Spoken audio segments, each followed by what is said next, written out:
Look how far progress has come. In Japan, robots are now quite literally getting on people's backs. Meet Tomatan, a robot designed to perform a single but very important task. Its function wasn't to improve aerodynamics or assist the runner's performance in any way. Rather, its primary function was to feed the runner tomatoes. Why tomatoes specifically? Because tomatoes are believed to help prevent fatigue, thanks to their high nutrient content. And you'd need a lot of nutrients and strength just to carry Tomatan, as it weighs 8 kilograms. The robot, which performs this absurd task, was designed specifically for the Tokyo Marathon for promotional purposes. In a real race, such an assistant would only be a hindrance. In Japan, there's even a special term for strange and sometimes crazy inventions, Chindogu. It was coined by the eccentric inventor Kenji Kawakami. The tomato-feeding robot is a perfect illustration. The word Chindogu translates to unusual tool. Kawakami explains it as technology that people could use, but most likely won't, because it's just too awkward.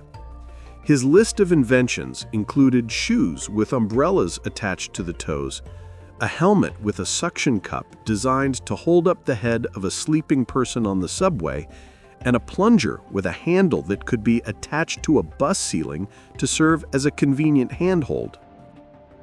Kenji Kawakami was born in 1946. He studied aeronautical engineering, but dropped out. Instead, he took 2 part-time jobs, one for a children's TV program and another for a mail-order catalog magazine. Unbeknownst to his superiors, Kawakami began placing ads for his own inventions in the magazine. Among these products were a noodle fan and a cat litter box that also functioned as a Zen garden. Surprisingly, people actually bought even these silly products. Over time, Kawakami gained followers. Today, thousands of people in Japan are involved in creating these wild devices. The Chindogu enthusiast community has become a unique subculture with its own set of rules. The invention must look ridiculous. It cannot be sold, patented, or mass-produced. However, creating something purely for the sake of a joke is also forbidden. These seemingly absurd devices must provide some benefit, however minimal.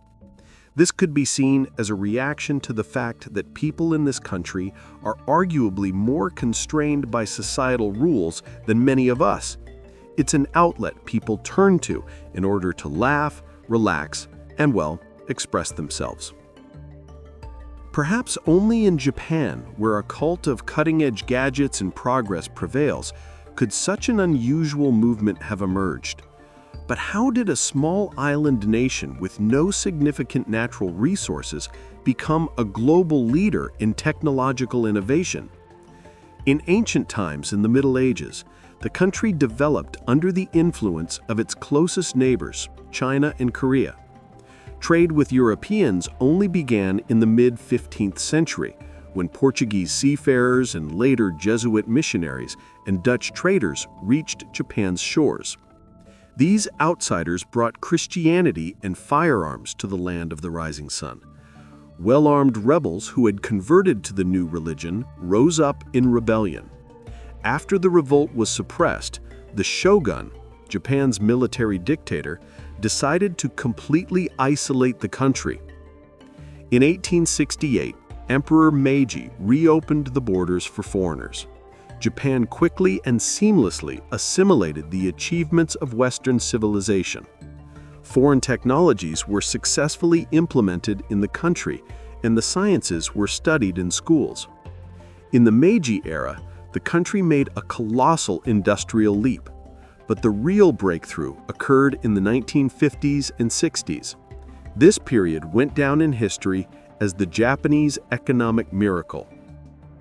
Japan lost the Second World War and was forbidden from maintaining an army, and all the money that would have been spent on the military was instead channeled into robotics, industry, and Japanese automobiles.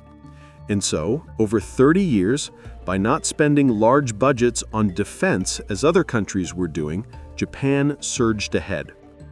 In the 3 decades following 1949, Japan acquired nearly 35,000 licenses and patents from Western companies, often for pennies on the dollar.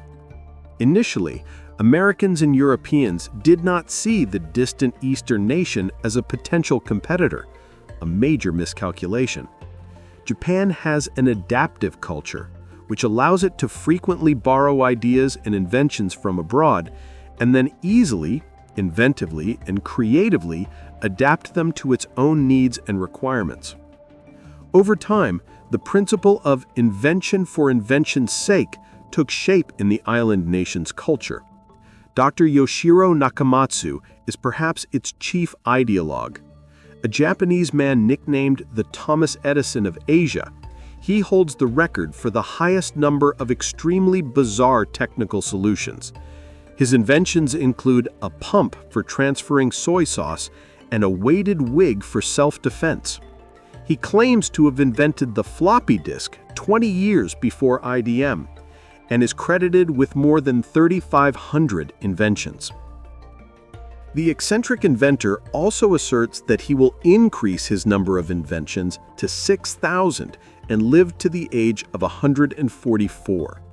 Yoshiro Nakamatsu devised a very specific method for inducing inspiration for new achievements. As they say in such cases, don't try this at home. He listens to Bach's music and then dives underwater and stays there as long as he can until everything goes dark. It is at that very moment, he says, that inspiration strikes. In 2005, Nakamatsu received the Ig Nobel Prize. This is a parody of the prestigious Nobel Prize awarded by Harvard University for unusual and at first glance absurd research. The inventor received the award for his research in the field of dietetics. For 35 years, Dr. Nakamatsu photographed his meals to understand which foods improve brain function. It is because of this research that Yoshiro Nakamatsu plans to live for nearly a century and a half. In response, his colleagues can only cover their faces in a meaningful gesture. This year, the self-proclaimed doctor, inventor of the magnetic condom and spring-loaded shoes, turned 96.